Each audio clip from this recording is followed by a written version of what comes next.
Sauron has yet to reveal his deadliest servant. The one who will lead Mordor's armies in war. The one they say no living man can kill.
Slay them all. What of the wizard? I will break him. Hello, and welcome to another Writer Showcase. Hello to the chat. Hello there, Wise Wolf. I'm going to consider not finishing that quote, but then again, I should. General Kenobi, you are a bold one. But anyway, allow me to welcome some of my esteemed guests. Let me start off with...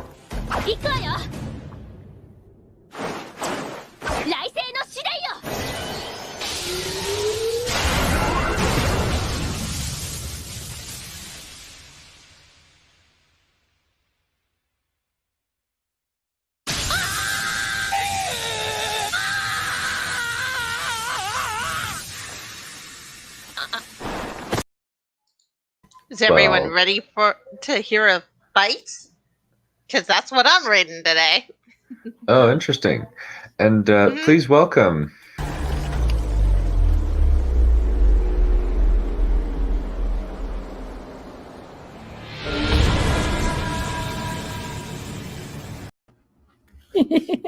Hello. Nice Hello. intro. Yeah, it was actually Matthew Mins, I think. Matt's thing a while back. And also welcome...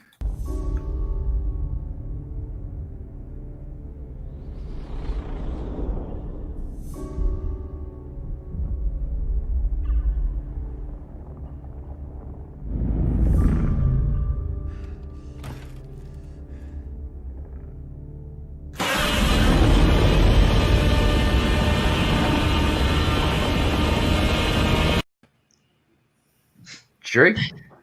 Welcome, Jake the Urchin. Hello. And that is how my people say hello.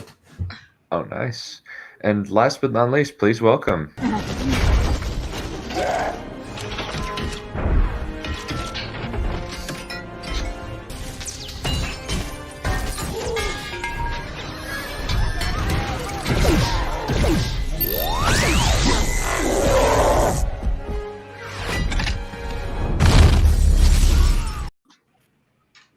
Hey.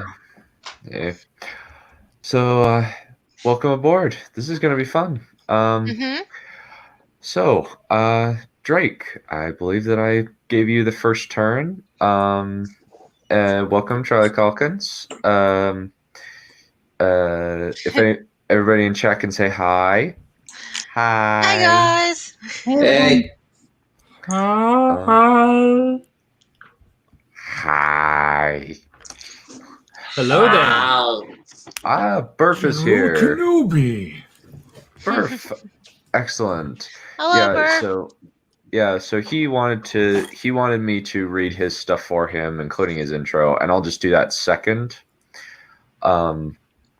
and then Abigail, then Neff, then Kaiju God, and then I'll raid if I have time.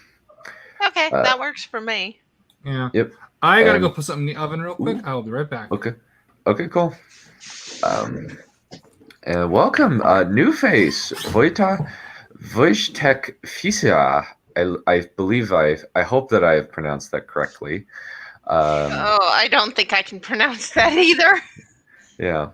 Hello, Market 3D. Hello, Birth. Hello, Dr. Crow. Lovely to see you as usual, my friend. Okay. So, Drake, you, without further ado, you are up. Okay, this is a segment from Phalanx Chapter 3. It has not yet undergone too much editing, but I'm fairly happy with it. The setup is, by this point, there have been 2 different attacks on the city and kind of a small town, and the only ones standing in the way are these 4 girls all piloting giant robots. And as of this point in the canon, there have already been 2 attacks, but the leader of the cult that's been orchestrating the attacks, Byron Crow, has been mysteriously elusive as of now. So now we're beginning, and the start of this chapter is going to follow Amber Crow, the pilot of Emerald Phalanx. We all ready? Go ahead. Another day, another customer, Amber thought as she handed off the waffle cone to an awaiting customer, a middle-aged woman with a young boy at her side. Amber could read the situation well enough to know exactly who that ice cream was for. The woman was decently toned, though the child seemed to be pushing the line towards chubby, plus the so-called chocolate Armageddon flavor was always popular with the kids, if only for its name. Blue Carnival loved getting dramatic with what it called its different flavors. A special occasion for the little guy? Amber struck up small talk with her customer. Oh yes, the woman responded. Jeremy here just got on the honor roll for the first time. I'm so proud of him for buckling down and studying. So here I am, keeping up my end of the deal. Mom said I could do anything I want if I work hard enough, the boy added triumphantly. I'm sure you can, Amber replied with a thoughtless smile. Amber watched as the saccharine scene played out before her of a mother handing her son an ice cream he earned for his academic achievement. That must have been the life, Amber pondered silently. That kid would never know how good he had it compared to what some other people had when they were his age. But the past was behind her. These were the moments Amber lived for, even if vicariously. Jeremy! To the surprise of everyone present, the waffle cone cracked against the floor. At first, Amber thought it was an accident. The kid wasn't the first to be handed an ice cream, only to butterfinger it straight onto the floor, though on closer inspection, the child's gesture seemed almost deliberate. Usually a kid in his position would be bawling his eyes out, and Amber would save the day by scooping out another ice cream, and then when the customer left, Amber would bust out the mop and clean up the mess, and finally, at the end of the day, Amber would slip a 10 into the cash register. But not this time. The kid stared down at his ice cream with a stare colder than the treat itself. Like lightning, the boy's mother grabbed his wrist and got his attention, which seemed to shock the kid from whatever stunned state he was in. Jeremy, what's gotten into you? Mom? Where'd the ice cream go? The boy asked groggily, as if he'd just woken up. At noon, in the middle of an ice cream parlor that he walked into not 10 minutes ago. Naturally, his mom didn't seem to be buying it. We're going home now. But ice cream! Turning his head, the boy caught sight of the mess he had made, resulting in the kind of waterworks one would expect. I didn't do it, Mom! The boy protested. Before intervening, Amber took stock of the lobby. There was only one other customer around, a fairly old gentleman in a beige trench coat and sunglasses. He didn't exactly look the part of a patron of an ice cream parlor, but hey, frozen treats brought all kinds of people together, especially in this unseasonable warmth. The man fanned himself casually with his fedora, as if trying to politely ignore the unusual scene before him. Ignoring her son, the woman looked back to Amber. I'm so sorry, miss. I'll clean it up.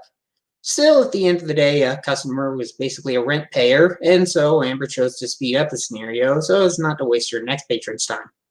Oh, that's fine. We've got mops. If you want, I could scoop out another. No, thank you. The woman cut Amber off. That won't be necessary. Do I still get ice cream? You're not getting any ice cream, young man. Apologize to the lady for all the extra work she has to do now because of you. But I didn't do it. I didn't. Then who did? I don't know. The mother's patience had run thin. Before Amber could so much as say another word, the boy's mother dragged him out of the store to increasingly insistent protests of innocence. As the woman passed by the older gentleman in line, she apologized to him as well, but the older man casually dismissed it as no big deal with a casual wave and a quick pardon. The guy must have wanted about as much to do with the event as Amber did, if she was being honest. Sorry for the wait, sir, Amber apologized to her only remaining patron. It's no problem at all, the man chuckled. His subtle British accent gave his words the air of whimsy for an older guy. What can I get you? The man scanned the menu on the wall behind Amber before simply giving up on the venture. Surprised me. It wasn't often a patron ever left Amber with a choice like that. Given the option, she went for the smoothie machine. Smoothies and espressos were both common favorites among adult patrons. The espresso was usually the quiet, no-nonsense type order of choice, especially in the morning. However, her customer's jovial tone and easygoing demeanor gave off the impression of a sweet tooth, like a kid at heart. Amber went about the process on autopilot, unable to distance herself from how strange this scene she just endured was. Youths just don't have the kind of respect for their parents they used to, the patron mused aloud. Amber returned with the smoothie, exchanging it with her patron's 20 and digging out some change from the register. Tell the truth, I kind of feel bad for the little guy. He earned that ice cream. What would make him suddenly throw it all away? Seems like waste, you know what I mean? Transaction complete. The patron took off his sunglasses and held up his smoothie as if making a toast. Well, I think you handled the situation about as well as could be expected. Just like you and your sisters handled that Chaos Form Chimera situation. Well done, by the way. The ice cream on the floor continued to melt, but Amber froze up in an instant. No lightness of tone could disguise the patron's menace, let alone his identity. She should have recognized that voice. Though to what credit Amber was willing to give him, that didn't stop him from trying. Tell me, was the show phalanx to your liking? I do say I'm rather proud of the engineering behind a chainsaw that size, though finding you working here, of all places, must make that meager driver of yours seem dreadfully ironic. What the hell was he doing here? I should ask some of your sisters what they thought of their phalanxes as well, especially that lovely baby girl of mine that they stole all those years ago. Tell me, how is Daphne doing these days? Have you seen her lately? They might have changed her name, but I'm sure I'll find her. Does she go to the high school around here? She would be about that age today, wouldn't she? Thebes. Leave her alone, you monster. And dearest Ophelia, how could I forget? Because after how she handled the Chaos Form industry, it warms a father's heart that no matter how far away they go, his children never forget him. The temptation to grab Byron by his collar and slam his smug face into the countertop was almost overpowering. Amber could almost hear the repeated smashing in her mind, rhythmically continuing until Blue Carnival's unique blend of strawberry, cherry, watermelon sherbet wouldn't be the only crimson bonanza this establishment was known for. Amber thought long and hard about the effort it would save her in the long run. She weighed against the downside of being certainly fired on the spot. And to your precocious elder sister, thank you for coming, and have a nice day. Amber forced her smile, and her tone, and everything. As a result, the passive aggressiveness was thicker than the pail of better as cookie dough. Byron chuckled as he put his sunglasses back on. Pardon me. It seems I've overstayed my welcome. He turned away and proceeded to leave, and not a moment too soon for Amber's tastes. As he finally left the establishment, he took a sip from his smoothie. Mango, he remarked with an offhanded amusement. Amber could think of a place where Byron could go, and he would never have to worry about overstaying his welcome. After such agitating events, it was no surprise that prison was the second place she thought of. With the lobby emptied, Amber went for the supply closet. That dropped ice cream wasn't going to clean itself up. Scene change. Amber flopped back against her bed and wiped some sweat from her brow. That was it. Scrubbing the floors, cleaning the bathroom, taking out the trash, all of it. And not just at work for once. Sure, Uvi warned her to not leave any sort of cleaning up until literally the last possible minute, but at least Amber wouldn't have to worry about keeping the place cleaned out for much longer. She gave a glance to the apron she recently hung up on a door-mounted hanger, right next to her work apron. Amber's personal apron was a kitschier and more colorful getup that bore the image of a large cooking pot, an old-style electric guitar, and the instruction to rock out with your crock out. Amber put aside the unusual weirdness of her day and focused more on being a good host. In that regard, she was about as ready as she was ever going to be. Nachos, popcorn, a few different schlocky monster movies queued up and pre-buffered, and the pizza was already on its way. She even went out of her way to pick up some root beer. Unlike Amber's plan to get Ufi completely plastered as soon as her 21st came around, Amber couldn't exactly give any of the real stuff to the kid. At least, not yet. It occurred to Amber that this was about as much she ever planned anything. Worst case scenario, what would it all be for? Would it all be a waste in the end? Would they all still even be in contact by then? Would they all even survive that long? And even if nobody was hurt, Phoebes didn't know this yet, but she ultimately wasn't going to have to stick around for much longer. Maybe that was why Amber put so much effort into making the best impression possible. Sometimes she didn't know why she did things. Maybe it was just the day she was having that made her think like that. Amber was lost in thought until she finally caught the sight of a familiar blur of orangey fuzz out the corner of her eye. She felt a familiar light nudging at the side of her head, along with a very audible purring in her right ear. Housework always fascinated Perseus. He could watch it all day.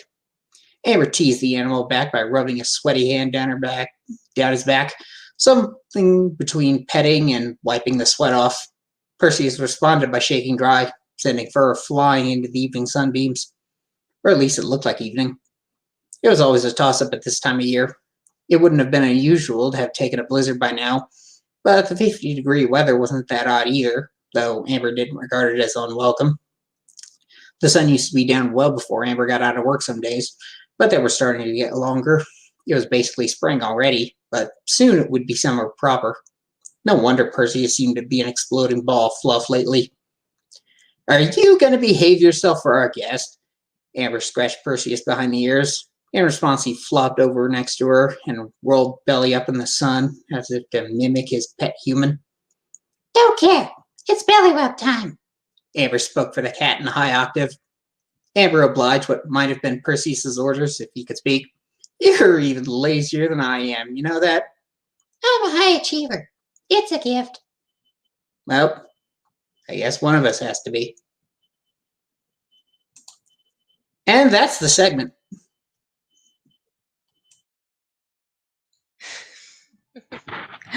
As always, you're really good with your imagery. Agreed. It was also my first time voicing anything close to Byron Crow, at least publicly. I liked how you described him.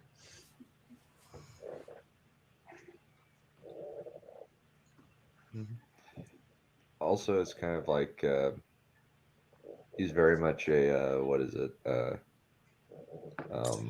There's definitely kind of an air of this girl really, really, really doesn't like her life, but she doesn't like phalanx even more. Yeah, I could just feel the hate oozing from her pores when she realized who she was talking to. Mm-hmm. Why does it hate? What is that from? The 1990s It TV special. Oh, now I remember. Okay, so basically, like, this is just an opportunity for a writer to read its stuff, his or her stuff, and each person like gets about 20 minutes. So this is just kind of a quick thing. So Oh, Red, is that you? Is that you that's being highlighted? Sorry. I don't know. But the next person up is Burf, also known as Mayabitica on the Discord. He's 20. I'm 23. I'm happy to be here and submit my work for your critique, even if I'm not really with you, but actually in the chat, because I didn't have many video games when I was young. I always loved reading books, especially detective novels, my specialty. Um, but I really started to write when I was in high school, and I started with crime stories, obviously. Recently, I started with the fantasy genre because I love the world building aspect of it. The story you're about to read slash hear is kind of a remaster, and it's called Sapphire Arrows. The original one was created during story time for my little brother, but with time the story matured and became something else. So I wrote it down using writing techniques I learned and settled some rules for the story to work. But my problem is I never wrote a fantasy story and I have no to show it. So thank you again. I hope you like it, and I'll be able to present you the next chapters if you're interested. Before you start, have to warn you, English is not my first language, and I translated the story. There may be some translation mistakes. Sorry about that. No worries. I will try my best to fix that in the edit slash my voice. Without further ado, let's get started, shall we? Chapter 1. The middle of the day was the time when the muddy and wide streets of the city of Morona were the most active. The 350,000 souls of the city were evolving in a surprise or heterogeneous mixture of ragged beggars always looking for a few coins to revive, sitting on the edge of the streets, merchants concentrated in the market square, trying to sell their products from all over the world, praising their merits, workers busy with a relentless and relentless in their workshops and letting themselves be distracted by the tangible atmosphere of the city. Nobles always accompanied by a small procession of servants with their work, of guards with their tin breastplates, patrolling and ulling the streets, hand on the pommel of their swords, or it's thus ensuring the safety of the inhabitants. And finally, of travelers and foreigners coming from the surrounding kingdoms attracted to the second largest city of the Alredan Kingdom, with its world-renowned library and its prestigious universities with the promise of a better life. Bariko Tenzo belonged to the Travelers Group. She came from the lands of the north and had traveled several weeks following a convoy of merchants. They had been kind enough to let her exchange a few at her join them first in exchange for a few services such as cleaning their camp and cooking meals. It was the only solution she could find, as she could not afford the services of a transport caravan, which had become much too expensive recently. Her face was hollowed out by the fatigue of the journey, but it had suddenly cleared up when, after days spent crossing a forest reputedly dangerous, it finally arrived in front of the city's great walls. There were huge gray ramparts, and at the top of them, if one paid attention, one could see cannons pointing towards the entrance of the forest that surrounded the great city. Standing in front of the wagon that had carried her the all way, her eyes were illuminated by the splendor of the city that was gradually being revealed after passing through the great gates. She had traveled through many cities on her way to Morona, but she had not seen a city such as this before. The districts of the lower city were designed by tall, half-timbered houses and with several stories, close together, most of them with decaying paint. They sometimes had stores on the first floor. The streets were sometimes muddy, sometimes paved with a few tufts of grass growing out here and there. This was where most of the activity was concentrated. In the distance, one could see the magnificent towers proudly erected, and some houses much more ornate than others, surely located in the upper part of town where undoubtedly the nobles of the city of Morona lived. The caravan made its way through the crowd to the central square where the market was laid.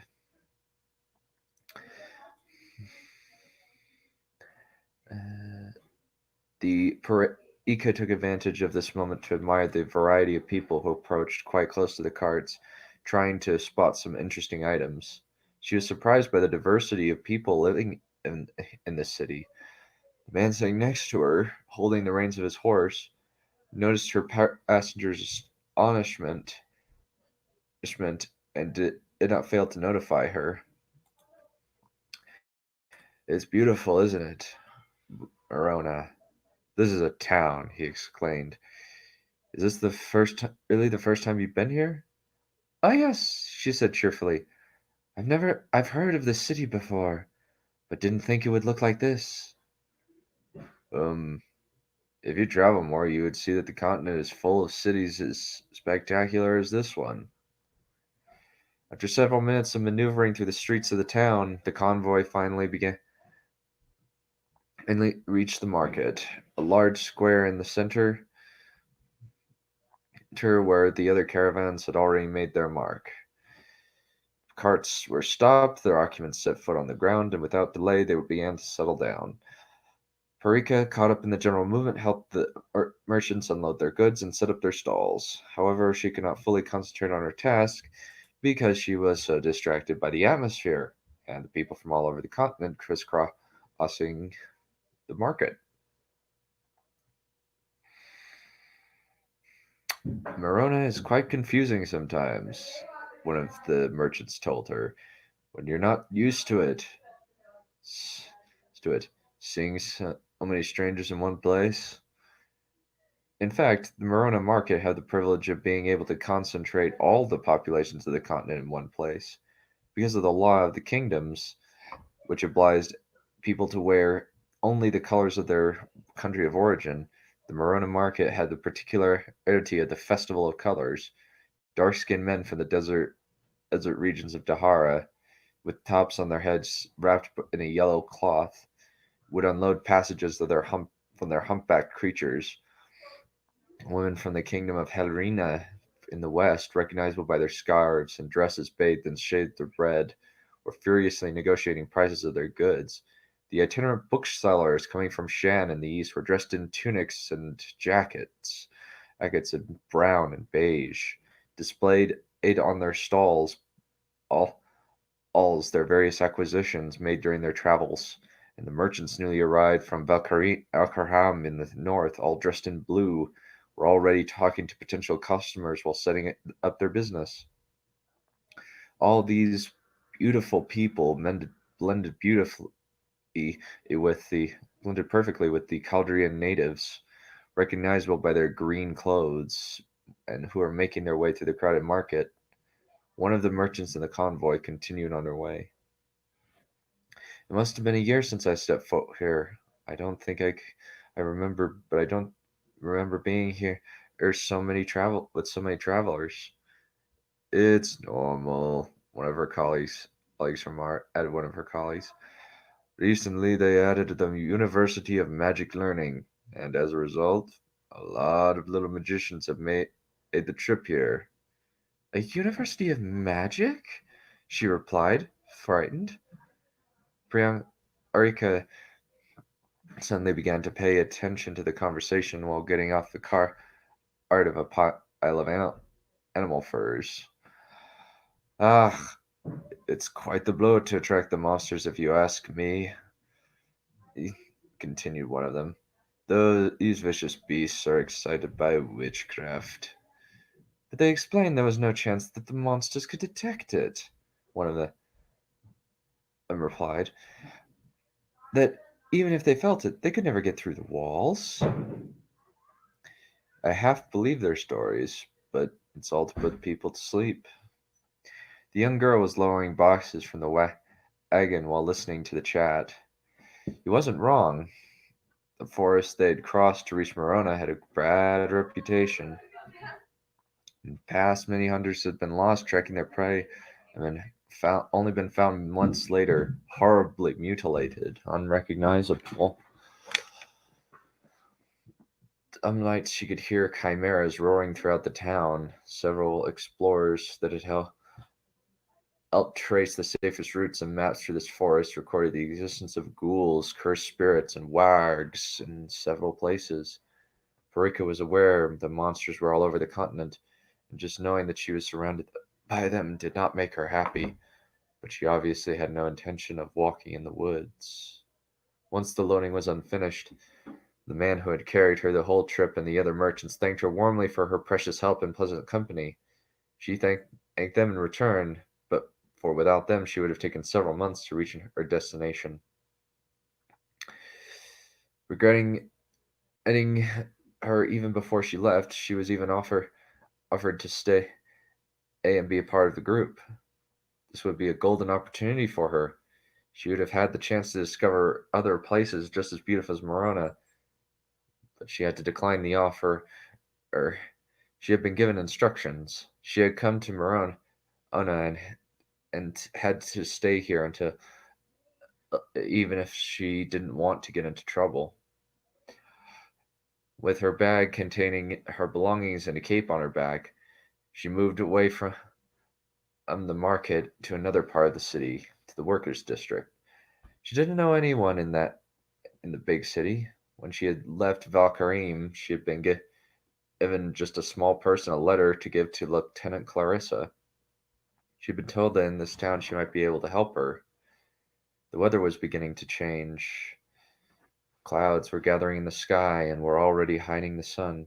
A gentle wind blew and lifted her cape. Bianca put a strand of her hair behind her ear. The wind carried with it a sweet smell that caught the girl's attention.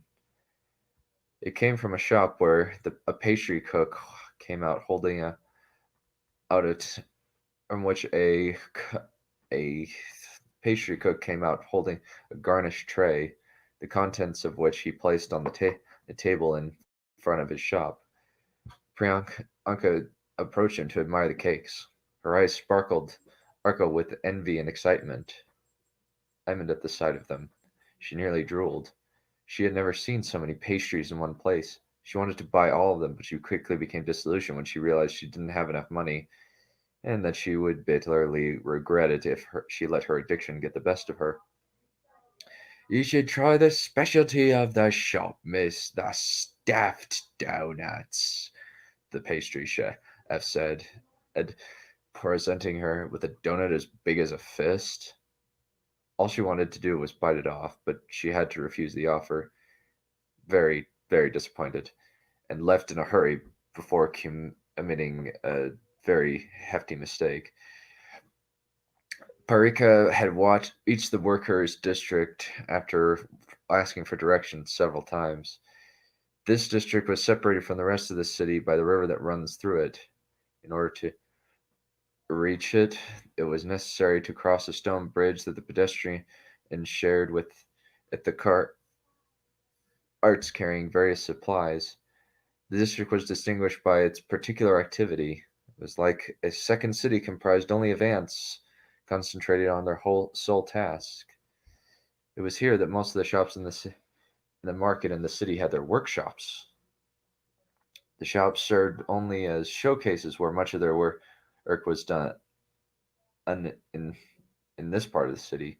However, it was also this side of the city that was known to be the worst. Assaults and robberies were common, and racketeers and other robbers could walk around in the open air without worrying about the guards.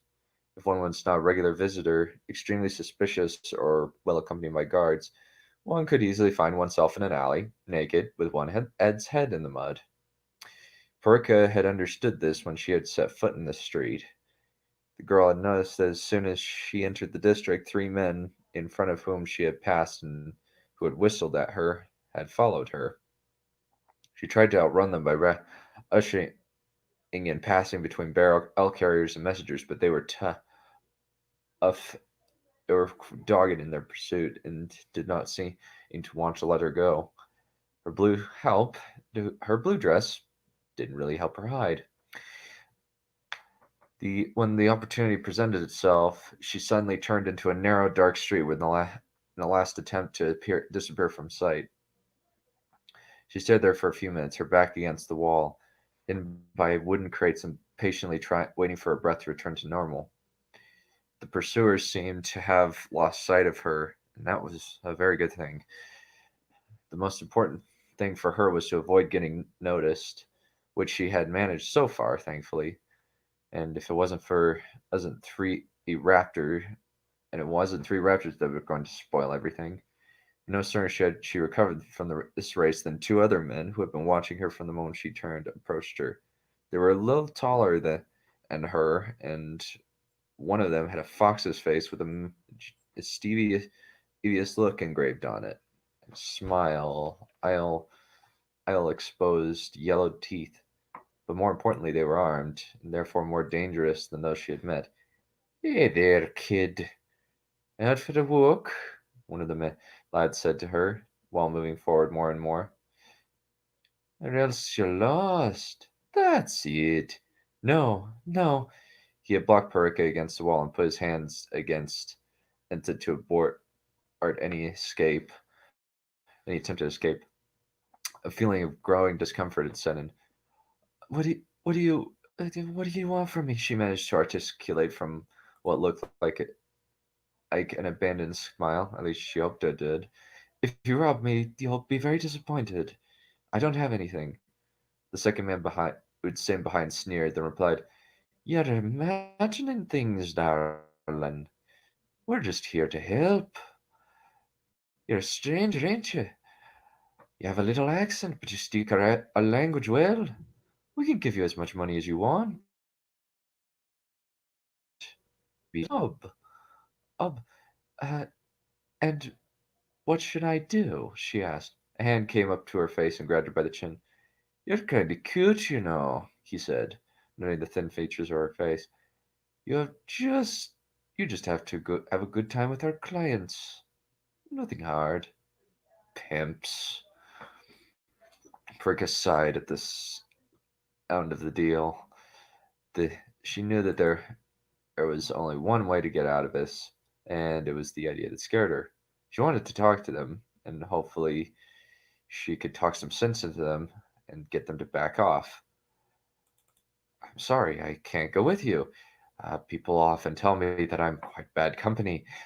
Seem to bring on bad luck," she said with a nervous laugh. "If you hire me, I'll bring your business down in no time." The faces of her interlopers changed completely, as if they were expecting a positive response from her. The man who had used his body as a roadblock to trap her brought his face closer to hers and said it in a more serious and threatening tone. "It's not as if you had to chase. You follow us gently and without fuss. Got it? I." He barely had time to finish the sentence when a cry of pain was wrenched from his mouth. With a quick and fluid moment, Parika had one hand grasped around the bandits, twisted, and the other hand had drawn a dagger from beneath her cloak, the point of which she placed under the chin of her prey. "Arg! Let go of me, you bitch!"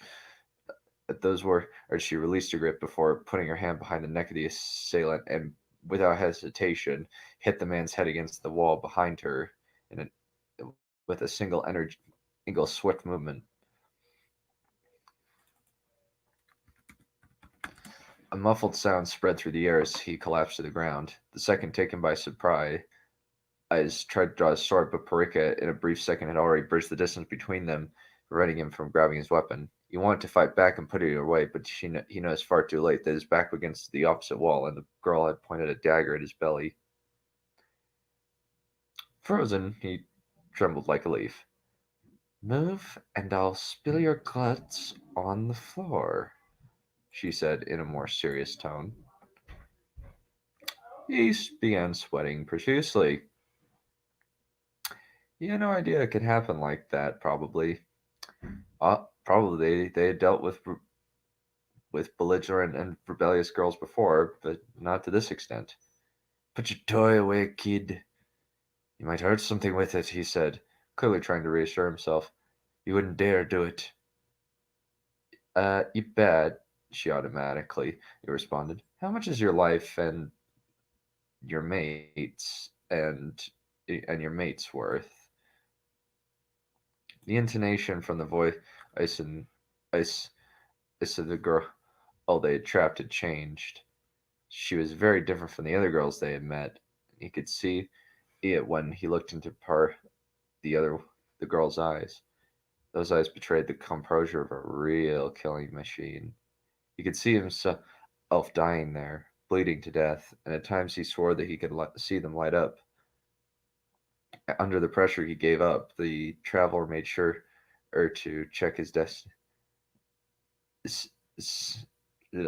Make sure of his assailant's decision before taking a step back and sheathing her blade. She then watched the man who had seemed so threatening a few minutes ago become harmless as a lamb, rushing towards his friend and carrying him away before airing him off as they slipped away. Perion had a small, almost benevolent smile at the corner of her lip as she put her hood over her head and walked into the main street. Blending into the crowd like a shadow, she walked up to the sea of clouds and thought about what just happened. And I, who was supposed to be discreet, failed. We'll just pause. We'll just stop there. There's 3 more pages, but that was the elapsed time. It's very good, I have to say. Yes, I certainly didn't hear anything that was extremely awkward. It's the ass-kicking female characters and confectioner's shops edition. I changed a few of them, like a few things in the document while I was reading, just to kind of make it sound a little bit better.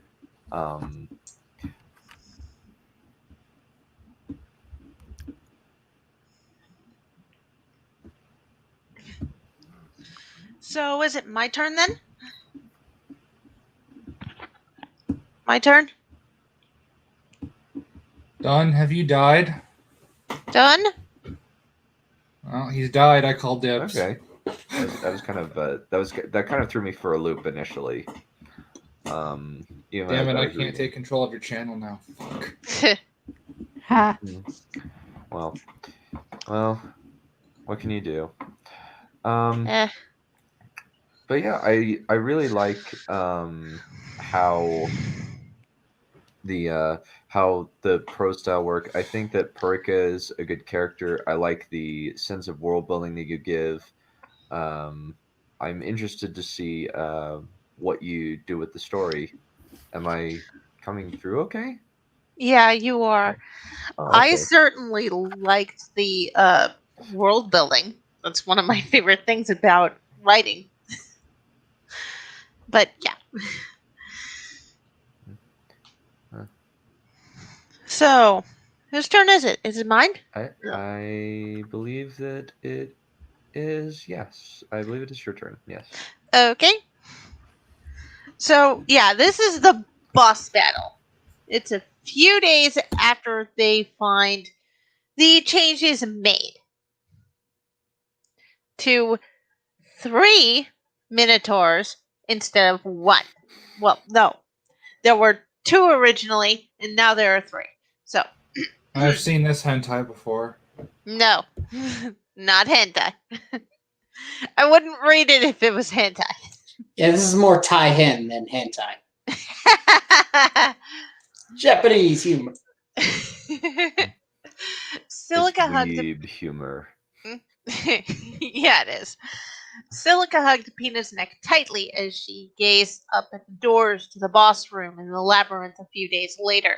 She was here, terrified because this was her first time in the labyrinth itself, but she was here. She took strength from Pina's warmth under her, and the smiles from the beaters around her. She didn't really feel that she was ready to be here, but she also didn't want to disappoint Kiridoni or Asnane. Silica was a little surprised that Rubine wasn't here, though. Kiridoni, she asked, nudging at Pina's sides, who trotted up to Kiridoni, who was standing next to Asnane. What's up, Silica? Kirito asked, looking up at her. He had a small smile on his face. I don't want to disappoint any of you, Silica began, but are you sure I'm ready to be part of a floor boss fight? Kirito's small smile turned much gentler than Silica had really thought possible.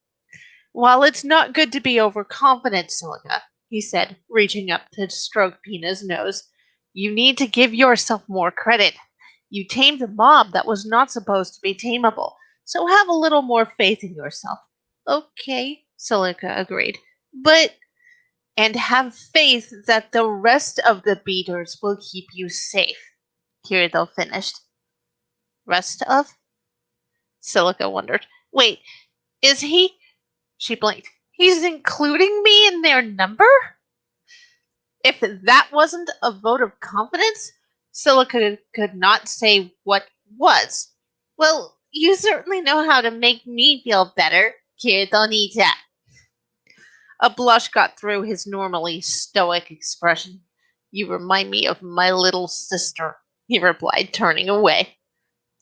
There was a clap, and everyone turned to look at Diavo, who was once again leading the raid team. Some last-minute things to say. We know one of the mobs inside can be reasoned with, so, Silica, you, Dale, and Ishin are going to need to do your best to talk him down. If you succeed, then that means we will only have to deal with 2 boss mobs instead of 3. What about ads? Asna asked. Will there be any, like in the last boss fight? There weren't any in the beta, Kirito replied. But it's possible that some might have been added in. Diavel nodded. And keep this in mind. Just because there is one less boss mob in the boss room does not mean that the fight will be any easier. Simpler does not mean easy. Diavel looked over the gathered players, and his smile made it clear that he was pleased by the murmurs of agreement he was getting. If we are all ready, he received a roar. Then let's go! The boss room was brightly lit as the raid team entered. Though the boss mobs were nowhere to be seen, it did not take long for the 3 boss mobs to appear, slowly emerging from the back of the room. There were 2 smaller minotaurs, who were around the size of Ilfang, followed by a minotaur that dwarfed even them. Asterius, I really don't want to fight today, came a softer voice that they thought they would hear out of a mob that large. The speaker had red horns and was carrying a warhammer in his hands. Well, I do want to fight, brother, a deeper, almost booming voice replied. This was obviously Asterius speaking. Now, Mint, you will do as we all have been bade, or you will face me, the Blackhorn Minotaur growled. Is that clear? The one called Mint shrank back. Yes, Asterius, Mint agreed, with a meek look. You are certain that we must test them, brother? The second of the smaller Minotaur asked. This one must be Nato. He had white horns and looked to be carrying what almost looked like an oversized priest's staff in one hand and a large broadsword scabbard on his hip. In a scabbard on his hip. Asterius growled at the other. Yes, Nato, I've told you, our blessed creator demands they be tested and killed if they prove to be unworthy. Mitt and Nato broke in. Yes, we know. Good. Now prime our blades, if you please, Nato. Asterius rumbled. Nato seemed to roll his eyes as he lifted his staff, which glowed in response, the glow extending to Asterius and Mint. Mint sighed as the three stopped in the center of the room. Their names and health bars appeared over their heads. Asterius the Black-Hearted, Mint the Red-Horned Baron, and Nato the White-Horned Colonel. So this is the raid we were sent to test, Asterius growled. Pathetic, so our blessed creator has obeyed. So you shall be tested, but you humans will all die today, and I shall enjoy feasting on your flesh. And the ancient Greek myth vibes got worse. Right, the Minotaur was a cannibal. That was not a pleasant thing to be reminded of. Diavel and Kirito both tensed. What do you think, leader? Kirito asked, looking at the blue-haired player from the corner of his eye. I think they look tough, Diavel replied. But I know that we beaters are tougher. Then hand out our assignments, Kirito said with a confident smirk. Group A, you'll be handling Nato, Diavel ordered, careful not to take his eyes off the three huge mobs. Klein and his friend stood at attention. Group B, you are to try and talk Mint down. Silica's grip on Pino's reins tightened as Dale and Ishin both laid a hand on Pina's flank. Groups C, D, and E, you are to make sure they cannot go to each other's aid. Lind, Agil's, and Kivao's parties stood straighter. We are ready for anything, the big black man called Agil said. Good. The rest of us are going to tackle Asterius, Diavel said, his eyes narrowing. Let's go! The raid scattered into their respective groups. Asterius and Nato roared a challenge, and Mint shook his head in disappointment as he too got ready. The second floor boss fight had begun. There was pandemonium in the room, and Diavel took a moment to survey the three separate fights going on from his vantage point at the back where he could best direct the flow of battle. The battle was going well so far, but they were all sure that their good fortunes would not last long. Boss fights were predictable like that. Something always went wrong during one. Ilfang's Nodachi was just one example. That no one had died because of that change was a freaking miracle. Diavel would not put money down on such a miracle happening twice, much less happening twice in a row. As the leader of the raid, he needed to keep a clear head. Diavel shook his head. Mind on the fight, Diavel, he reminded himself, casting his eyes around the arena again. Nato seemed to be trying something. What was that mob doing? Diavel's eyes narrowed, and his vision zoomed in on Nato's form. Was his hand glowing? That was not good. Group C, converge on Nato, Diavel called. Do not let him get close to either of his brothers. Agil jumped into action, disengaging from where he'd been covering a squishy DPS against Mint and rushed towards Nato instead. Agil took the mob by surprise and disrupted Nato's concentration. Nato roared in anger, his eyes starting to glow. Oh, great. Now what? Nato roared again, and were those ads? Those are hot-blooded oxen, Goshen called as he disengaged with Asterius the Black-Hearted and dashed to intercept the new mobs. They were taken out because of how unbalanced they were. Oh, fuck. Lind, Diavel called over the din of battle. Take Group D, go help Koshin. Lind roared his agreement as he and his party went to assist Agil and Koshin with Nato and the Minotaur's axe. Dale locked blades with Mint. Why do you fight if you don't want to? He asked as he struggled to parry the huge warhammer. Why do you? Mint countered, pushing to test Dale's guard, and seemingly impressed it did not waver. I don't want to die, Dale said simply, pushing away with a grunt. Mint looked at him and shrugged. Same here. Your brother? Harry suggested. Family, Mint agreed, before spinning to meet Isamu's strike. Nice! Many would add a spin in there. Many forget the difference between stage combat and fighting for your life, Isamu noted. The master he mentioned, who is he? Mint snorted. A demigod, maybe demiurge, but he rules our world, that man of the highland wasteland. None stand against him and his heartless priest. Dale nodded slowly. That sounded like Kayaba. And the priest must be the revision of the control system that had replaced Cardinal Bishop.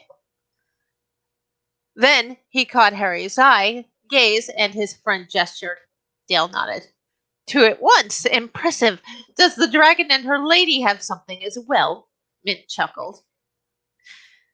Harry backed up. You parry with that thing like a foil. I'm impressed. Mint just nodded. You'll get a fair chance, but I'll not just roll over for you. And then Dale had to get his guard up because fuck if the Minotaur couldn't attack as quick as if that hammer was a foil. Klein dodged out of the way. Oi, quit playing the reluctant one, he panted as he parried Nato's staff. Either you are or you aren't. Don't play coy with us. Nato snorted. We have been ordered to test you, to kill you, he grimaced, so we have no choice but to fight. It does not matter what I may feel. Klein's eyes narrowed at that. Bullshit, he declared. We deserve better than your waffling. Klein blocked Nato's next attack. Either take us seriously or leave. Nato's eyes narrowed, losing their timid look as the last of his summoned ads were brought down. So be it. He put his staff away and pulled out his sword. Mint disengaged from Dale and forced the player to chase him as the Minotaur went after Silica and Pina.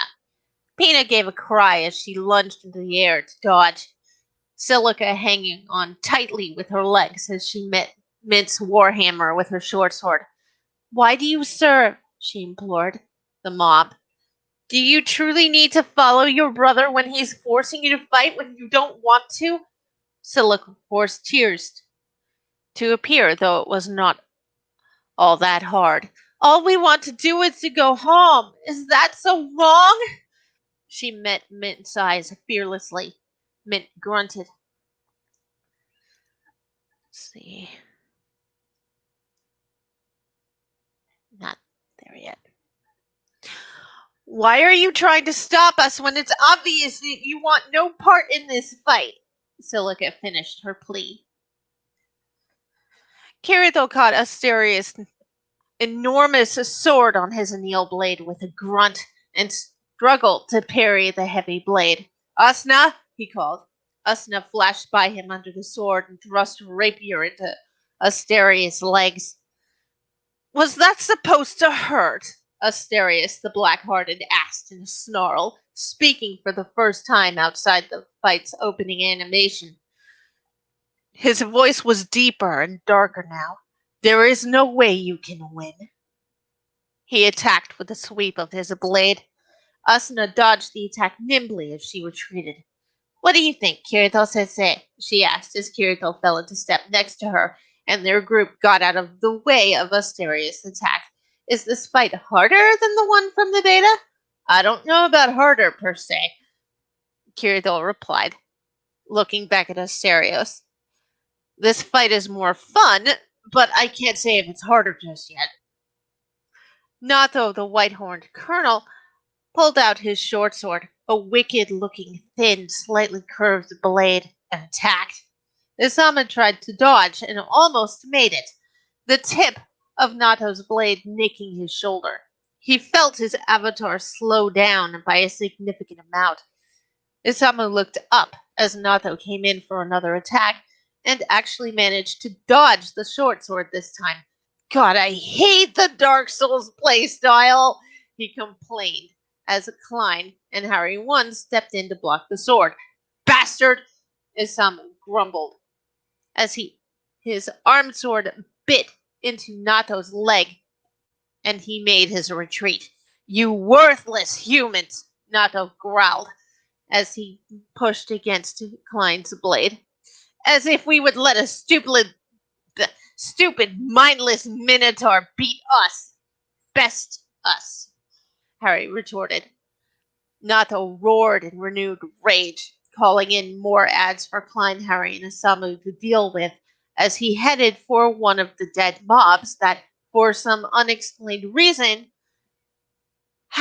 not shattered as they were supposed to. Dale's eyes widened in realization.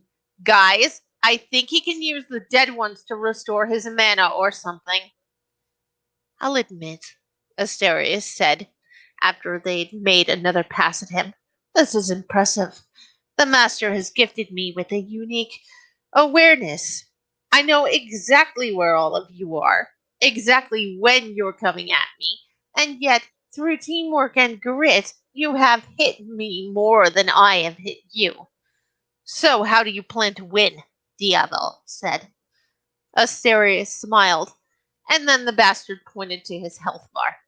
If it comes down to who will endure, I believe my HP will have me winning in the end.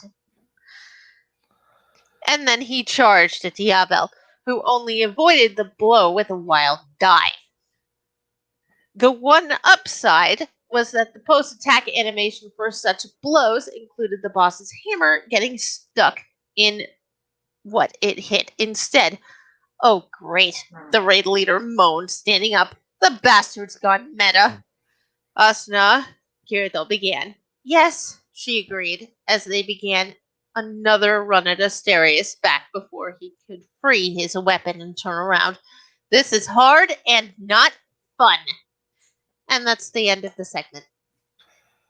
Nice. Good cliffhanger. Well, it's in the middle of the battle. You guys will be getting the second half next week. So the boss is self-aware? Yeah, they made the boss self-aware. Kayaba shenanigans? Yes. Wait, if the boss is self-aware, then that means dun dun dun dun dun dun dun dun dun. I'll tell you what, SAO would be a lot better if it took that route.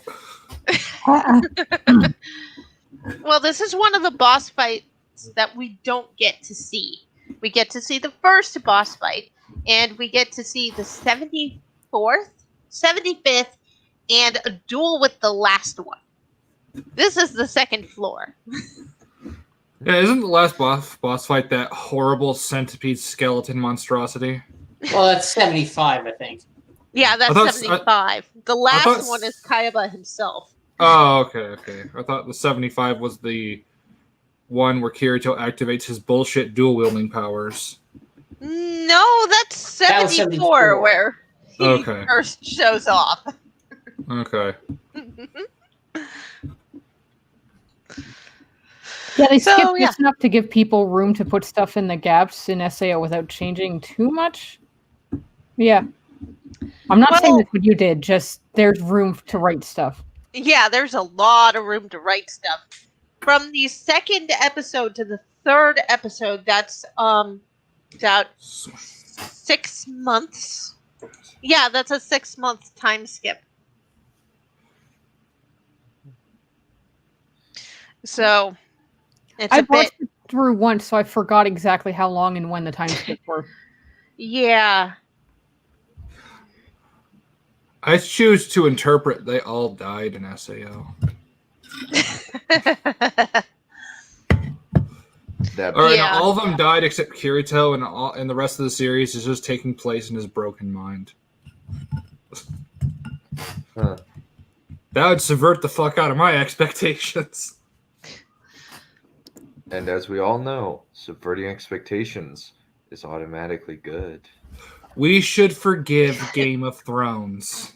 Oh God, Oh. no. Did you watch when he went on EFAP? I have repeatedly. I haven't. It's EFAP 57, I believe. He's a character. Mm-hmm. To say the least. Thank you for giving us the most predictable thing. I'm like, oh, it was predictable, but it makes fucking sense. Because it doesn't matter if it's predictable as long as it makes sense. It's fine. Like, there's only so much you can do with limited pieces on the board, especially since Dan and Dave had cleared out most of the wild card pieces in the previous season. Yeah. I called them dingus and dipshit. Dip, crap, and dumb arse are mine. I called them D&D, but that puts too much of a comparison between them and actual Dungeons and Dragons, and I won't do that to Dungeons and Dragons. Yeah.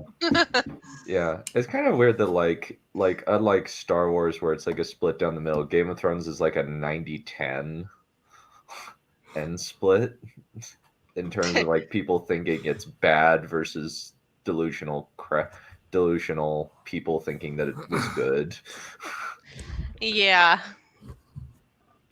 I don't even think Yezin thought that the final season was good. I just think he thought that certain character decisions made sense even though they didn't. Yeah. Like Dany burning King's Landing. Look, okay, she burnt King's Landing because she killed people in the past. Children are not their fathers. Or their mothers. You will bake the world into a giant pie. Oh no, Johan, to call them Dumb and Dumber would be an insult to Dumb and Dumber. I like that movie. Let's not. That's a stupid funny movie. Alrighty. Abigail, I believe it is your turn. And I don't know if you got the opportunity last time to introduce yourself. Please introduce yourself. Okay. I'm Abigail. I've been spending the last nearly a year trying to get into writing while working on a few other things of myself. I want to say I used to sell things on Etsy, but I still do. I'm just waiting for them to run out of stock, including Crochet Cthulhu doll. So the Cthulhu clip at the beginning is a nice touch. But after Quarantine and Final Fantasy VII Remake was released, I got really deep into the lore about the compilation and all the other Final Fantasy VII games that have come out since. I played the original game when I was a teenager and actually managed to create something during quarantine, and 3 drafts and 386,000 words later, I have finally proofread my 3rd draft to the point where I have a couple bits I could read on Writer's Showcase, including the 1st chapter of the 2nd book, which in proofing it looks like that once I'm done this little continuity edit, it's not going to like change fundamentally based on what I'm going to put on Archive of Our Own later.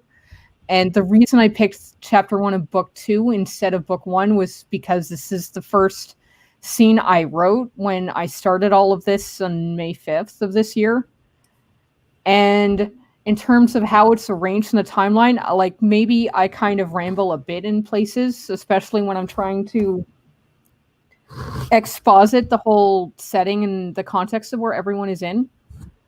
Well, the few characters that appear on screen so far, but I'm I'm trying, but I completed pretty much 4 novels since May, so fan fiction or not, I'm pretty happy with where I've gotten with this, and without any more preamble or rambling, I will get to the 3rd draft of Chapter 1 of Crossroads. I just need to get my cat out of the way, the secret 5th guest on the stream. He's trying to groom the what I have in my lap to read from. That's better. All right. How dare you? That's his. I got him to settle on one side of my lap instead of across the middle of it, so now he's not trying to move the paper. Anyway. Marin tested the shackle again. The chain was run through a hoop built into the table. The cuffs were too tight to wriggle out of. At least they were not cutting off her circulation. She licked her lips. Her captors had not left her any water yet, though the lockpick was still hidden in her cheek. She knew her weapons, armor, especially her magic materia, were in another room, but she did not know where. They were going to take some planning if she wanted a clean getaway. She put her head in her arms to get some rest, at least shut her eyes while she thought of a plan. Wiping down the counter for the umpteenth time today, Marin could smell the sawdust around about the floor of the room and mixed with sand. There were 3 regulars along the back wall, already settled in with their cups and bottles. Out the window, she saw no passers-by on the quiet street. This was a small town of small people with bigger dreams. She was just a waitress in Gara. She only dreamed of survival. At the moment, she was pretending to clean the counter she had been keeping clean all day. A slow day with only a few customers meant slow tips or no tips at all. At this rate, working at this bar for another 6 months would lose her money, not save any. She had already been working the slow shift for near the last 6 months, while her boss slept until the busier night shift. She spied a pair of passers-by cross in front of the window. 2 men in dark suits glanced at the door of her bar, then crossed back over across the street to disappear into the building across the way. Gara was a smallish town. They did have a Mako reactor to keep the lights on and attract more business, making the town just big enough that not everyone knew everyone else, and someone like Marin could disappear into a crowd or fill in a new waitress job. For a bar that served farmers and coal miners, until the coal mine up north would be closed by the Shinra company anyway. It wasn't closed yet, or a bar like hers would have been full of unemployed workers. As it was, there were few people wasting the last of their pay while out of work, drinking the day away until the mine made more cuts to the workforce. And the 2 men in fine black suits had crossed the street. There were many walks of life that wore suits in this world, but none in Gara. Marin had not made out their faces, but she knew the types that lived in Gara before her, or the types that were passing through. She was one of those travelers, even as she blended into this small town. So she paid rent on a shitty apartment for 2. She tried to make more gil than what she'd started with and stay out of trouble, until she figured out the deal with this place and made a plan to leave. She'd made friends in her travels, but in Gara she only had one, and was surrounded with only a few acquaintances. Danny, her boss, the bar's bouncer Derry, the grocer, and her landlady. She's a ghost in Gara, and she preferred it that way. And there were men in black suits hanging around nearby. She needed to contact Danny, the only person she trusted for miles and miles. Her neck tingled with nerves at the implications of having Turks in the town. No Shinra workers went into this bar. The sort of watering hole Marin worked in was too nasty for corporate types to bother. Not that she let it get nasty during the day, it was just one of those dank places that was darker at night. Meanwhile, everyone in the room definitely did know each other, and they didn't want to be bothered while they got drunk on cheap local swill. They had better liquors behind the bar, but it was too pricey for the ones that got day drunk, which meant she just had to wipe the bar, replace the occasional bottle, as well as get her coworker Derry to throw at anyone that didn't pay their tab. Usually before sunset, when more people appeared and wanted the good stuff. Marin stood in the dim bar, so the street in daylight was well lit. From the bar, she could see out the window. Even a place like this didn't have bubbled glass. Not that she would have recognized every Turk if she had seen their faces, but their reputation preceded them. Operatives for Shinra, they looked for trouble or reacted to trouble and cleaned up the mess after. They recruited for Shinra's elite military. Turks meant trouble. Marin hated trouble. It killed people. There had been no extra Shinra activity today, and one Shinra Public Security member had been to Marin's bar exactly once a while ago, before balking at the price of the good liquor and the taste of the cheap stuff. It seemed he had told his colleagues about the local swill, as no one else had tried it since. She wiped the counter, staring out the window.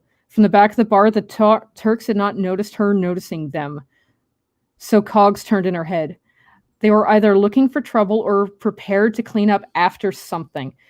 It had probably had nothing to do with her, but she wanted to be nowhere close to what they were here for. Keeping to smaller towns for the last several months, some were too small to even have an official Shinra presence. She'd been able to stay off the grid, keep to her and Danny's made-up backstory, and only need to convince this or that person to hire them for more gil. She patted her arm guard for reassurance. The bracer was still there under her blouse. Her most precious material was still there. Her greatest treasures other than Danny's life and her own. She pretended to ignore the knife under her other sleeve and in her boot. For when materia-based spells would not do. She had been on the road for less than a year, attempting to evade trouble and keeping to herself and her friends. There had been 4 of them months ago. Then 4 had become 6. Now it was 2. Trapped in a video game produced in the world of her own, she was no hero, no villain. Almost alone with only Danny and her sense for danger.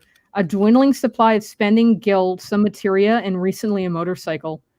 She ran through her head was in her tiny apartment that she would add to her saddlebags before getting out. She just needed an exit from the bar if things got bad. She imagined a back exit to the bar and a quick route back to her attic apartment. She could find her way there on a dark night if she needed to. Know how to kill everyone you meet and always had an exit plan. Marin remembered hearing once, a long time ago. She had the second part worked out, but didn't have the skills, reflexes, or even the strength needed for the first. So at the first sign of trouble, she and Danny would be gone. She was still a little shy and awkward around people, even a world away from her home and family, and all that was familiar had not changed that. She was slow to make friends. She had a group of friends who watched each other's backs. Then 6 became 2. 2 of them had died. 2 of them had abandoned her and Danny and Gara, so she and Danny had to find their own way and just stay out of trouble. Then fate confirmed for her on staying or going. A stranger in unfamiliar clothes, still dusty from the road, entered the bar. Someone who looked used to trouble, either looking or causing it. He sized everyone up in the bar and got a small, shy smile from Marin. Derry, standing by the door, was the intimidating one. Marin wanted to be underestimated. Not that she'd ever been intimidating in her life, and she had no plans to start now. The man got a cup of swill from the bar and kicked it back with no complaint for the taste other than a grimace. At Marin's recommendation, he collected a bottle from her and took one of the tables in the middle of the room, empty save for him. She did not start a tab with him and had him pay on the spot. He didn't complain and left her a large gil coin, not asking for any change. She pocketed the gil immediately and went to wiping down the bar some more. While the man nursed the bottle, especially slowly, 2 more strangers made their way into the bar, also travel-weary, not dressed in the same clothes as the first stranger, but of a similar style, where one had denim pants, another had canvas cargo pants. One had a striped shirt under their tactical vest, another had a heavy green, military-style vintage-looking coat, but all 3 looked ready to face down trouble if they didn't start it themselves. They ignored the regulars against the back wall, had a glance for each other, and otherwise sat down to nurse their own bottles. None of them tried to make a conversation with each other or anyone, only speaking to Marin to get a drink. She pocketed every gil she could squeeze out of them. Within the hour, there were 10 more strangers in the bar, and she was on the phone to her boss, waking him up be damned.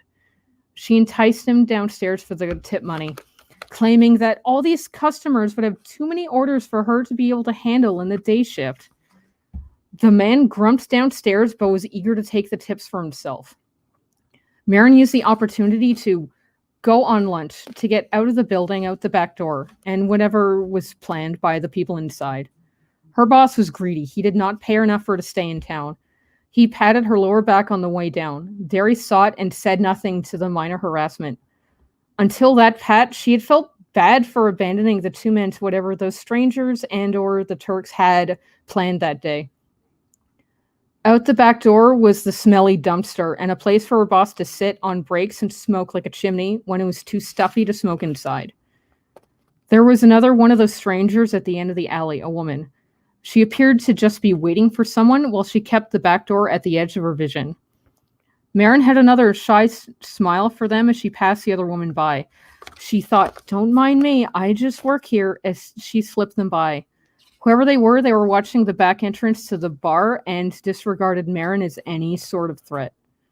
Once Marin had passed out of sight of the woman, she whipped out her phone. Marin was plotting a circuitous route through Gara back to her and Danny's apartment. "Home, now. There's trouble at the bar," she texted him, giving demure looks and keeping to herself as she passed through the town. Once she knew she wasn't being followed, she made her way to the last block where she lived. The whole walk took minutes, as there were a couple hundred people that worked or lived in Gara. The whole place was the size of one of the neighborhoods she had grown up on Earth. It had been simple enough to learn the lay of the land over the 6 months she had lived here. She went through a tune in her head, her first serious composition, as she unlocked her second-story apartment door. Music calmed her nerves long enough that they were not completely fried. "Marin!" Marin jumped out of her skin, but calmed down when she recognized the voice. Danny was already here. Marin opened her eyes, still cuffed to the table. No Danny, no weapons, no materia. One way out and probably one shot to take, with no bite for a faster exit from Gara. She felt as helpless as when Jamie's body has been flung into the darkness on that mountain, or when Sam had been dragged off that cliff, and now Danny was gone too. Thinking her music to herself failed to calm her even now. She needed to scratch her nose and rubbed her face on her sleeve with cuffed arms to no avail. Her nose itched even more. This was the headman's jail. He was like a mayor, but in local terms to the area. There were no cameras, no wall of mirrored glass in this room, but the few times someone had made trouble in a town this size, a constable type would keep them in this room or in the jail cell, handcuffed to the table with local cuffs. She sucked on a lockpick between her cheek and her teeth. The window was not barred. This was no Shinra security outfit. It was just a matter of getting her stuff back, evading 2 Turks. Shinra's cordon on Gara, no big deal, she thought, which was a bold-faced lie, but she was feeling bold. Jamie's ring hung from her neck. Marin's own promise ring hung next to it, both under her blouse. One of the few things she had from the life she had lived before being flung into this one. There was also the lone soldier in town as well, the one that had torn up her bike after that woman from Avalanche had stolen it. But any soldier, even that soldier, could only cut what he could find. Yep, escaping would be no big deal at all. She knew the layout of this building. There was a proper jail cell nearby. Between her and that, an office. No doubt the constable had become a liaison between Gara's headman and Shinra, but Shinra was only in the town to protect the reactor, not truly police it here. Shinra would have left the people to guard themselves, which meant they had a single cell in this building and an office next to her room. So unless her stuff was somewhere else completely, it left a very small area for her to search. Not that she was under arrest per se, she was just being held for further questioning. After coming back into town, there had been smoke and a couple of shells of buildings in the main streets. Danny and Marin had heard the explosions even over the motor of her bike while leaving Gara. As suspected, it had been bad. Except now there was a full complement of Shinra troops to back up the 2 Turks and the single soldier. She shook her head alone in the room. Of all the operatives in all the world, Shinra had sent that one into a nest of Avalanche activists, or terrorists as most others saw them. If there were any survivors from the fighting, they would not live long. That one soldier, Sephiroth, was affectionate killing. Marin put her head in her hands. A whole world of people and folks from a video game besides her and her best friend Danny, who was from Earth, same as her. And after all these months, the first face Marin recognized from the game was him, Sephiroth. It was a small world. The sun was setting in her window, the light of the golden hour. Marin hoped that they would believe her story, that she was just a waitress. She had no idea of the details of what had happened in the bar after she had left and before it had burned down.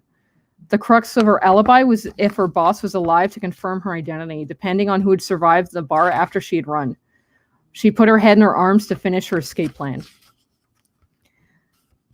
Danny, wait here, Marin told him. You don't want me to go inside? I know what we need in there. You're on watch. What am I looking for? He asked. Trouble. She pointed both ways down the street. It wasn't a main road, but they had the view of the horizon to the east and west of town. Marin continued. Or a dust cloud of a convoy of you-know-who. Danny nodded once and leaned easily against the wall, much like the stranger in the alley had. No doubt he had his sidearm under his jacket. He had been the one to teach Marin how to shoot months ago. Marin climbed up the steep, squeaky stairs with haste, not skipping the squeaky ones this time. Inside was the 300 square feet of an apartment, practically palatial for some of the inns she had stayed in. Tiny compared to the apartment Jamie, Danny, and her had planned on before they had been taken from Earth. A leaky bathroom with no shower, 2 tiny hard beds next to a trunk that had all the junk Marin tended to accumulate wherever she went, as well as Danny's go bag, a small rucksack, and his other gun, the hunting rifle that could not be hidden under a jacket. Her motorbike saddlebags were under the bed. The trunk just had extra clothes and objects she could stand to miss. The saddlebags were her go bag. Danny would only have the clothes on his back and whatever he had in his rucksack, but they had no time for more, and her bags were already full of the sorts of things they would both need for travel and surviving. She strapped her Joey bag under her blouse. It would have all the extra gil, as well as her map. She strapped her sidearm under her armpit. Gara was safe enough to not need that to walk around town with. Not when she walked around with the materia under her sleeve. Her dust jacket went over all of that. She grabbed the 2 bike helmets last. Everything else was not worth the space and could be replaced later. She held Danny's helmet in her hands. It had always felt extra, but she had lived her life with extra stuff, just in case. The rifle was now in Danny's go bag, disassembled for their exit. She took a slow, deep breath, but it did not still her heart. She left the note from her landlady where she had found it yesterday. The coal mine might close any day. Her landlady had asked for 2 months' rent instead of 1, due tomorrow. Marin moved her cash from the bar to her wallet and put that in her everyday pocket. Her hidden Joey bag would keep her safe from most pickpocketing, something she had learned to do herself when there was no steady work to be had. She was slippery, and while not as fast as Jamie had been with her hands, Marin had evaded getting caught as a pickpocket. She left the note behind, bags over her shoulders and Danny's helmet in one hand. She went back down the stairs. Danny didn't look out of place, smoking in front of the stairs to her door. She handed him his stuff and she strapped her bags to her bike. They both had their combat boots on. He had his jacket that would suffice for bike riding. Marin asked him, "See anything?" "Maybe a dust devil or 2 to the southwest." He shouldered his pack, slinging it low for riding. Sorry, I lost my place. "Maybe a dust devil or 2 to the southwest," he said, shouldering his pack. "Then we go northeast," Marin told him as she double-checked the straps, making sure they were secure.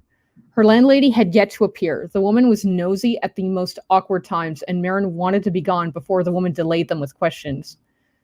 "There's a Mako recharging station in a flea-specked town to the north," Marin rattled off. "We can get a pit stop there, maybe to make it to a town large enough for an inn before full dark." "Marin," Danny asked. "Just like that?" Marin looked at Danny as she straddled her bike. She nodded resolutely. "Just like that." She throttled the engine, roaring it to life. "Get on." She shuffled as far forward as she could manage. Danny held something out to her, something red and spherical as the engine purred in idle. "What's this?" she asked him. "It's Shiva. I know you like that summon materia."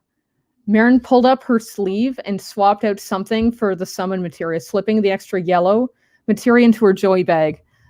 The rest of her extra materia were in her saddlebags. "Where? How?" she asked him. Danny shook his head, smiling. "I'll tell you later."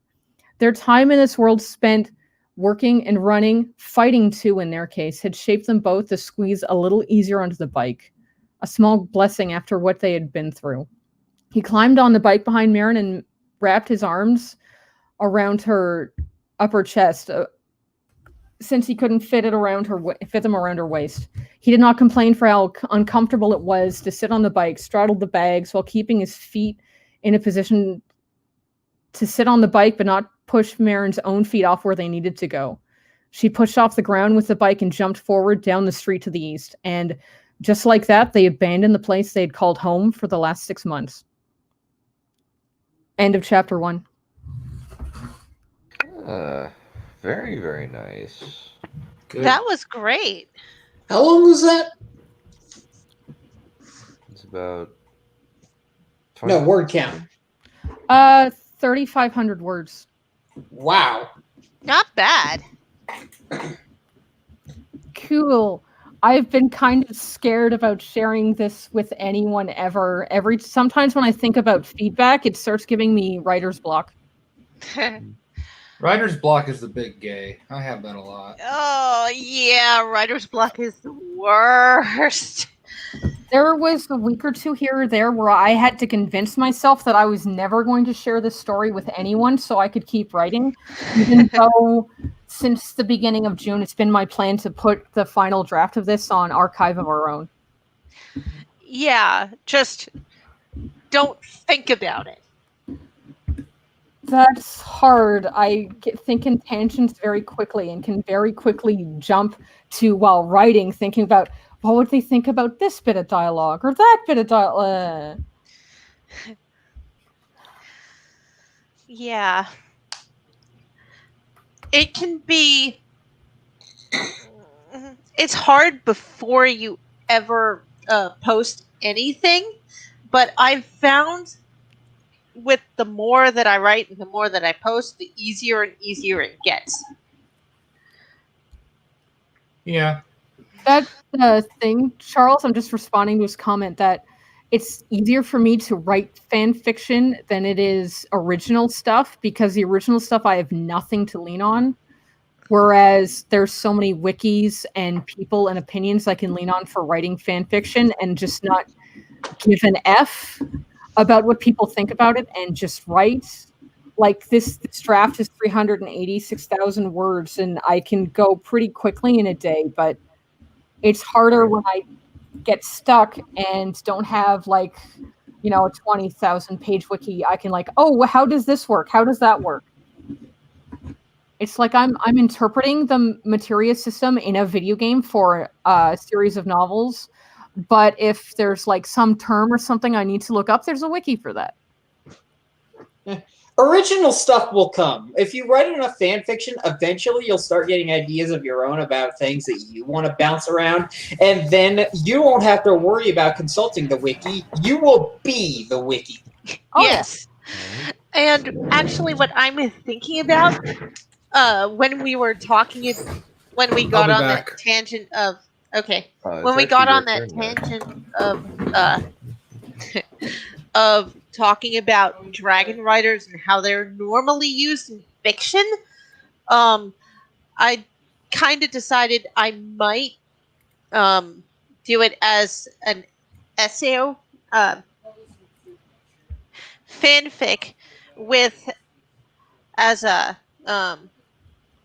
crossover fusion, and then just take the original elements and write a novel. Yeah, write the novels. Don't say that. I have an old fan fiction that I stopped writing about 10 years ago that's about twice as long as what I currently have for my FF7 one.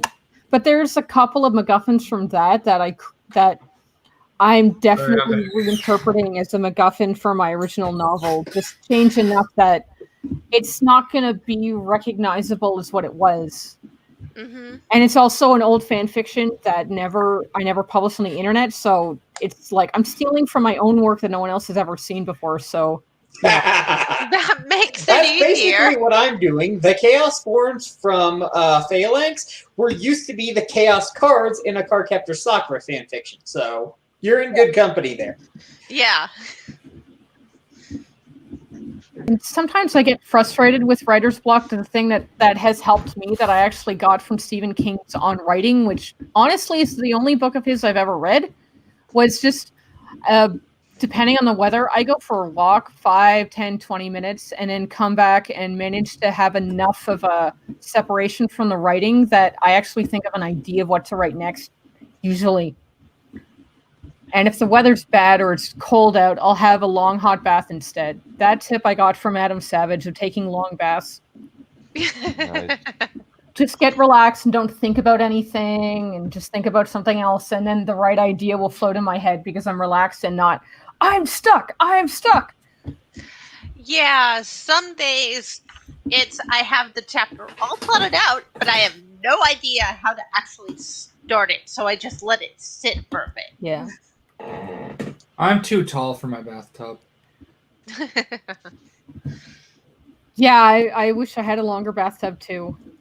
I can't lay out in it. It's probably if I was much shorter, it would probably be one of the few luxuries of that where I could just stretch out in the tub, but alas, I'm not.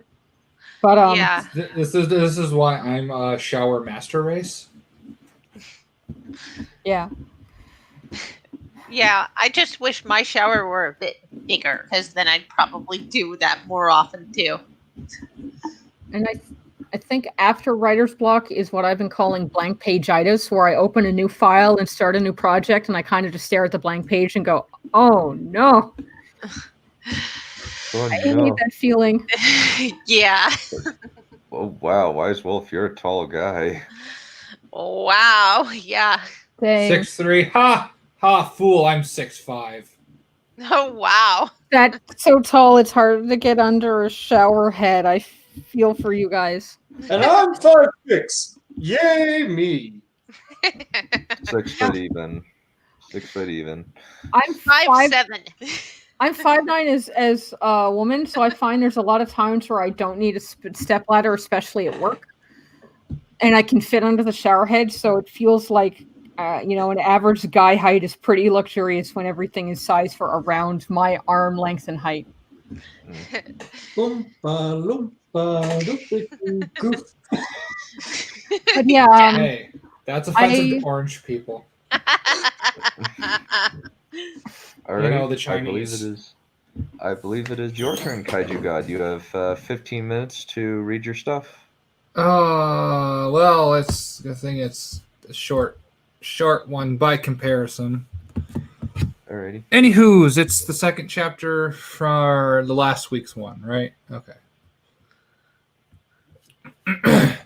The next morning, the students were preparing for initiation in the locker rooms. Royce had opened up his other cases, revealing a royal blue chest plate with black and red trimmings around the edges and greaves that connected to a pair of combat boots. He buckled holsters to his thighs and placed both of his pistols in them. "You look good," Nyla said as she walked up to him. Her attire didn't change much. Black pants. It's like, I put pants twice in this. Fucking Christ. Black form-fitting pants and a halter top with an exposed back. However, now she had a vest on. "You too," Royce replied. The vest itself seemed to be made out of Kevlar or something similar. The two decided to walk together to the meeting point. Suddenly, Royce felt someone bump into him. "Sorry," a rather tall woman said as she ran by. As far as he could tell, she was roughly like his height of 6'5", and had tree trunks for legs. When they arrived, Don was there with the dog and a large dire wolf by his side. "Now that you're here, this is how initiation will work," Don said. "You will all enter these tubes," he said as he took out his scroll and tapped on the screen until a series of what looked like chutes rose up out of the ground. "You will then all be ejected into the Emerald Forest, where you must reach the other side by tomorrow morning," said Don as he adjusted his tie. "Your teams will be decided on who you meet and who we decide to choose. So no complaining if you don't get what you want," Don replied. "This will be a very long night for all of you, and it is very possible you will die. But that is the life you are all signing up for. You will have 10 minutes for any last-minute preparations. I suggest you use them," Don finished as the lineup of students was silent.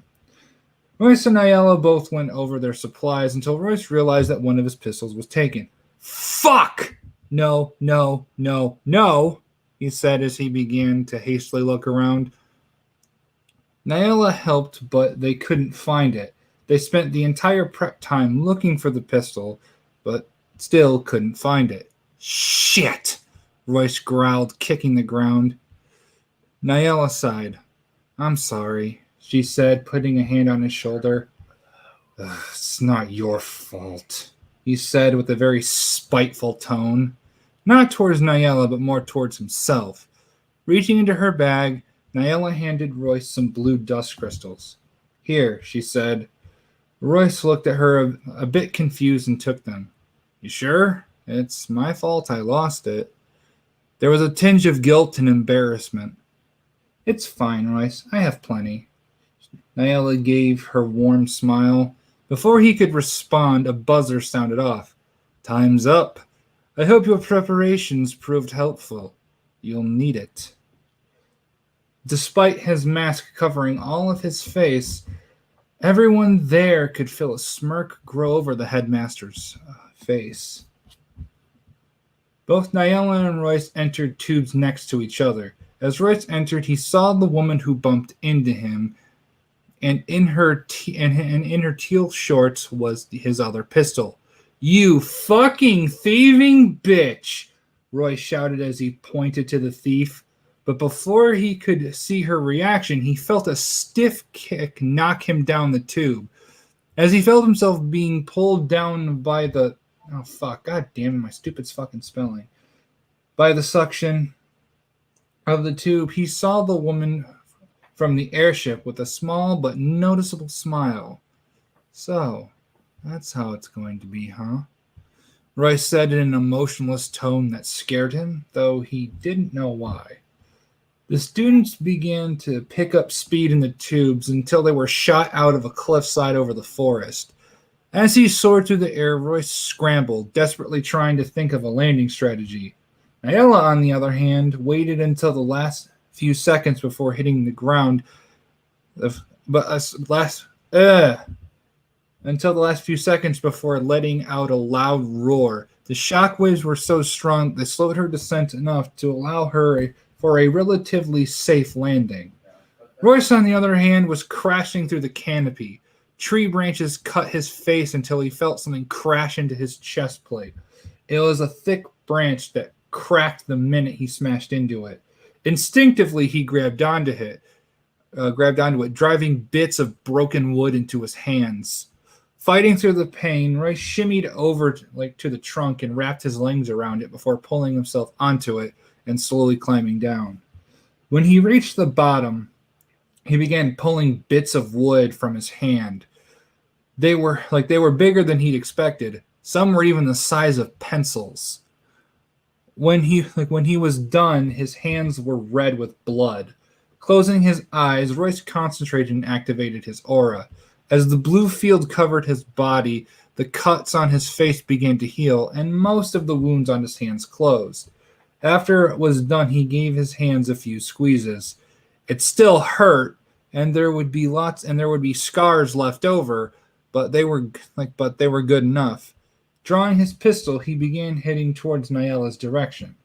After Nyella landed, she began sniffing the air, looking for Royce's scent, but she couldn't find it. It was masked by all the other scents of the forest.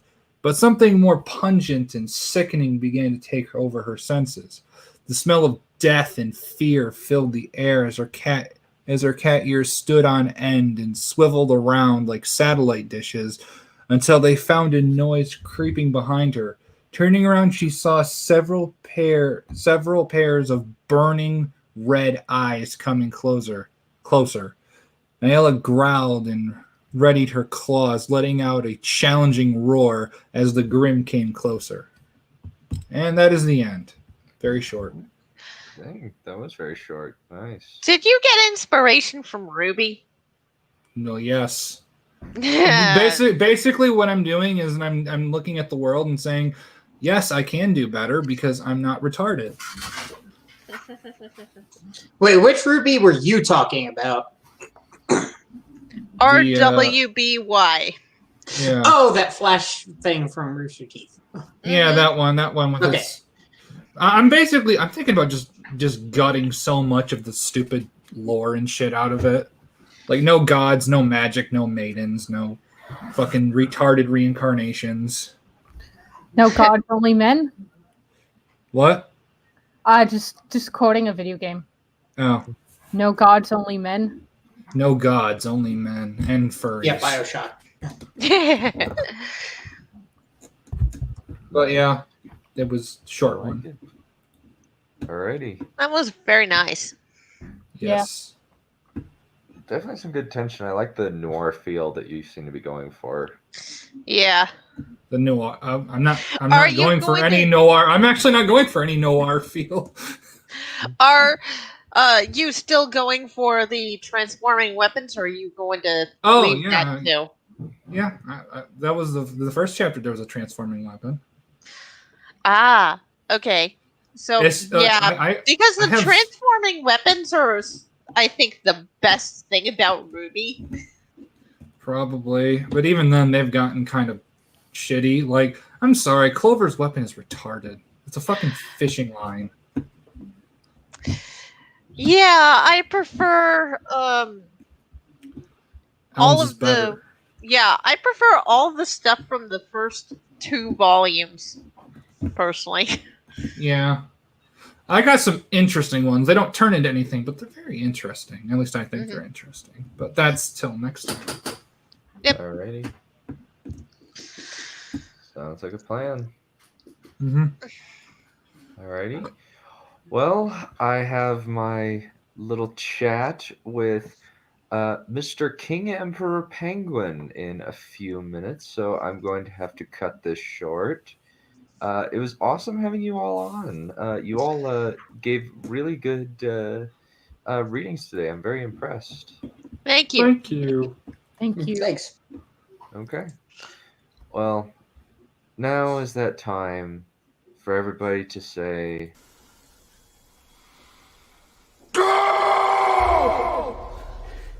Holy shit.